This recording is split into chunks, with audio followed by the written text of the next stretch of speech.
Play TV.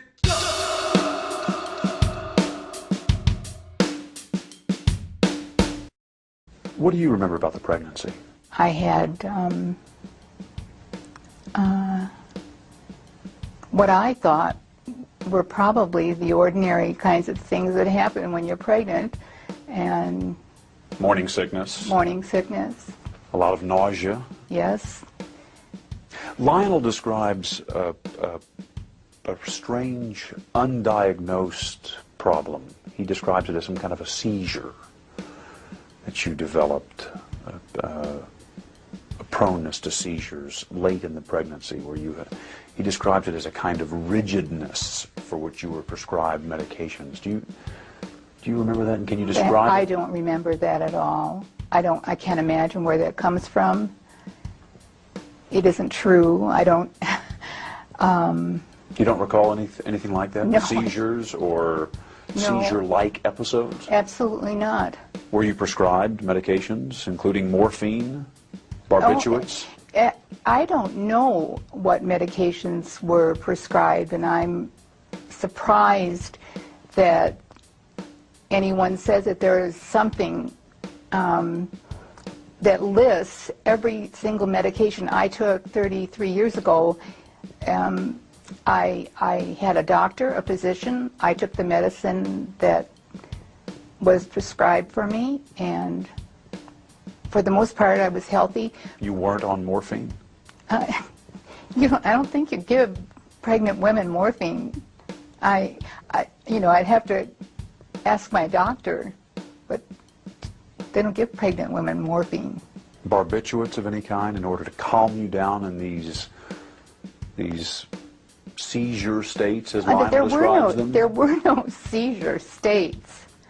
Where's it I don't know where coming that's from? coming from. Well, Stone, I don't know. And it's one of the reasons why I'm finally speaking out, because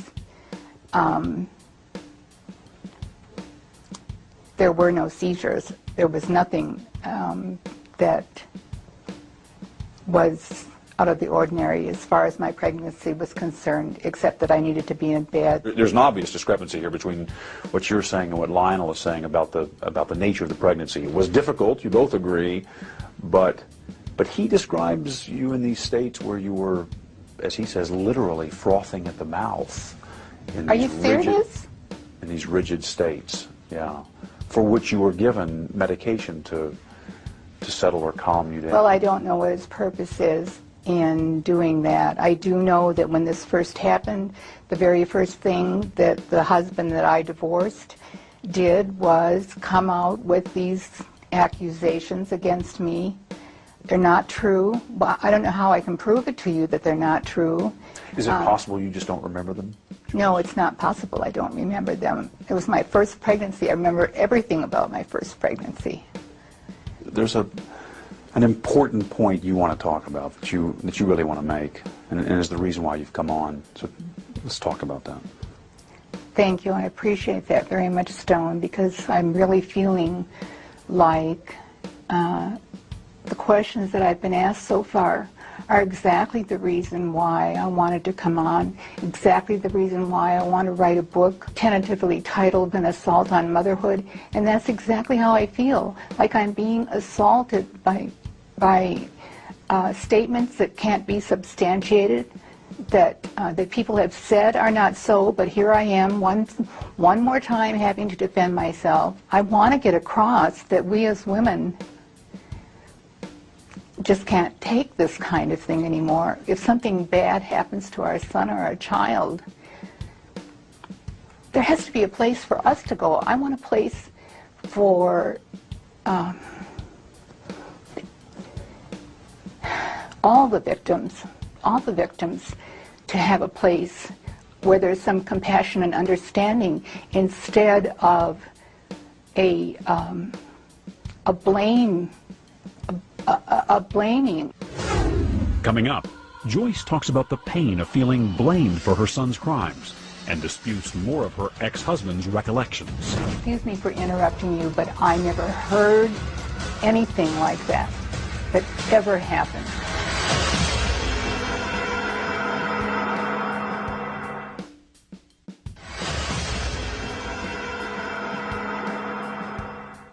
In 1994, Jeffrey Dahmer's mother, Joyce Flint, was tormented, feeling unfairly blamed for her son's horrific crimes.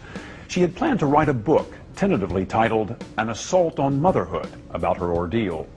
In fact, her co-author sat next to her during the interview, sometimes interrupting when she felt the questions were too much for Joyce to handle. The book was never published, but in our interview, Dahmer's mother talked candidly about her pain and about her anger. Do you feel that you're being blamed? Yes, I do. Do you feel that Lionel's blaming you? That certainly does seem to be what happened when he first came out on television. And there are elements of Lionel's new book which do seem to say things about the pregnancy, about reluctance to breastfeed after the pregnancy, about Joyce's state during early motherhood, which seem to indicate something was wrong with the mothering.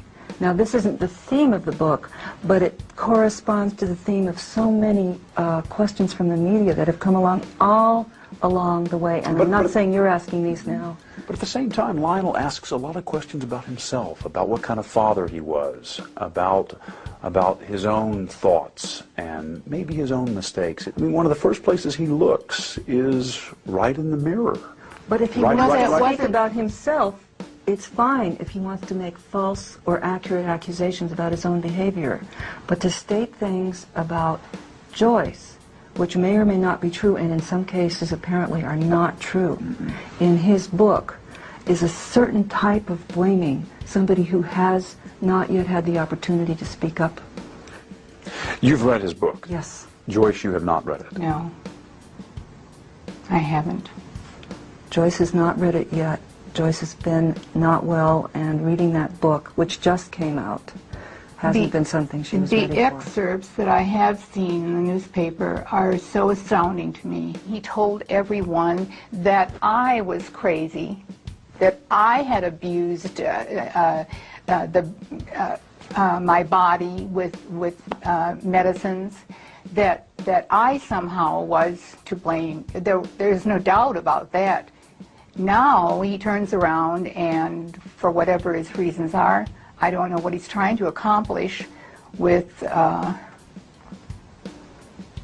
talking about something he should have shared with me before he ever married me, if he's got some thought that had anything to do with Jeff.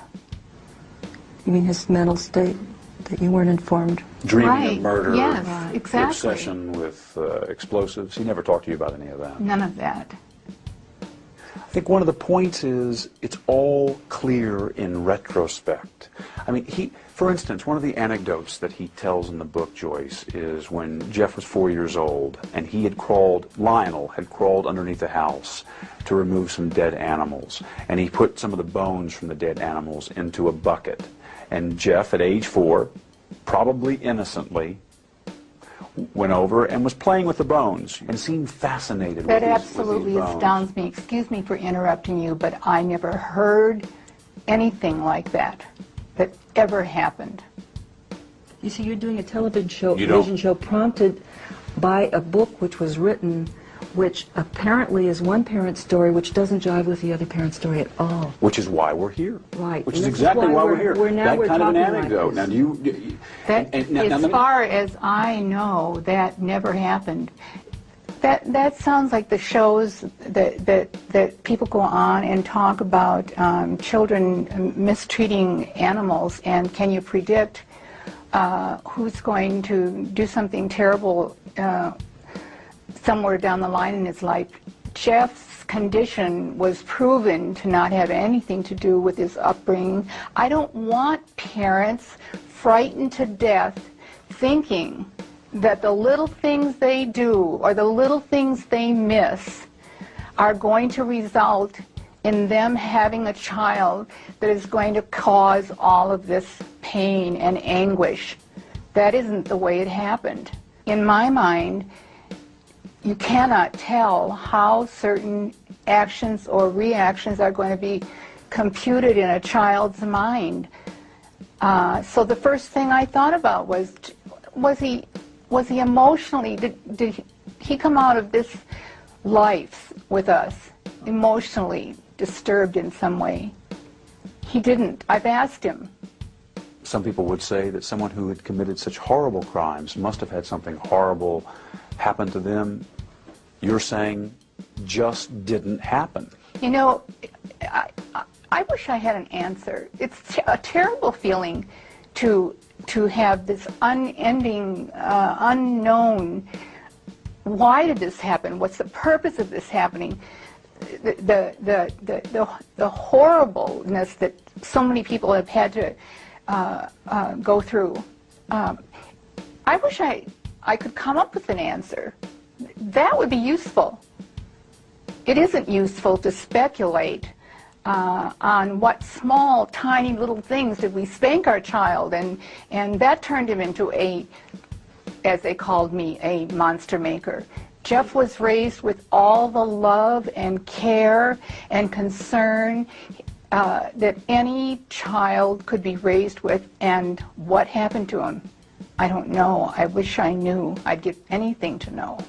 When you ask yourself that question, Joyce, I mean, you know, when you're alone with yourself and you wonder why it happened,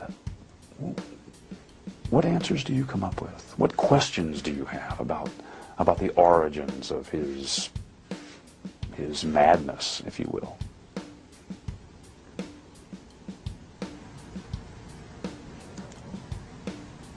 I can't explain it. I can only cry about it. I asked the universe, why would this be allowed to happen? I don't have an answer for that. I'd like one.